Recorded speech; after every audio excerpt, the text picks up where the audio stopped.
Hey, what's going on, everyone? I am walking through the finishing touches of my new build. Single-family house, about 3,500 square feet finished on the inside. We decided we're going to occupy this one for a little bit. It's quite nice. It really came out like how we envisioned. But the reason for this video is I want to share 3 things that I learned throughout this process.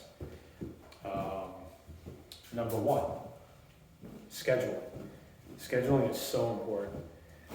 From the moment we scratch the dirt and start laying the foundation to the framing, to the siding, to putting the roof up, right? Scheduling changes very quickly.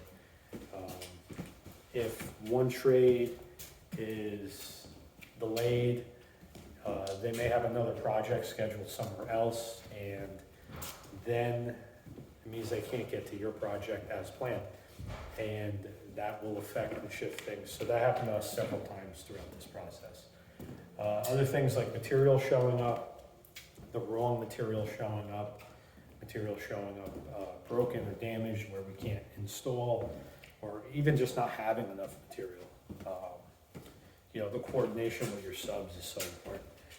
There were several times during this build where I needed to go get more lumber, and you would go to the supply house, and it's not as simple as just saying, hey, bring it here tomorrow.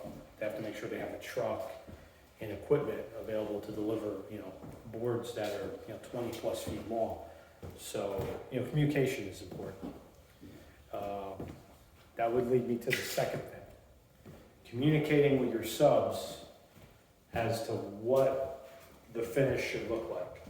What's the vision here? How do we correct things that look good on paper but maybe don't necessarily work well in the build? Those little things are important. So little examples, making sure that door frames and windows line up where they're supposed to go. There was a window location in this build that wasn't centered above where plumbing fixtures were going to go, so it would have been offset from the finishes to the shower. We had them shifted over. Scaling things and making sure things line up. Another window in the kitchen did not line up exactly the way we envisioned the kitchen layout to go, so we wanted to shift the window over so that the sink and the window and the spacing of things make sense. All this stuff happens in pre-planning. You have to make sure you're on site to communicate where things go and make the corrections on the fly. Simple things such as light fixtures, right? Hi-hats, right? You see hi-hats all over the ceiling in this house. Old school hi-hats, we used to use cans, and they would not fit in many cases because of mechanicals or beams.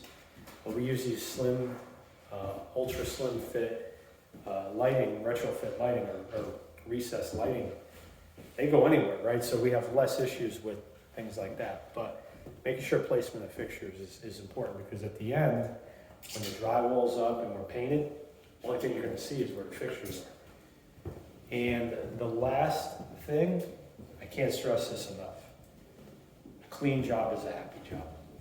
If your job has garbage everywhere, if there's wood all over the place, if there's things that people can trip on, if it's difficult to maneuver in and out of rooms, just because you have to move several things just to get to a place to work, it's not going to be a productive job. And when it's not a productive job, no one's happy and the work doesn't get done well. When you come on a job site and it's clean and it's open and there's nothing in the way and you can move about, the labor that you bring in is going to respect that, and they're going to give you a clean job in return. They're going to leave it the way they showed up. That's one of the things that I was very particular about during this build.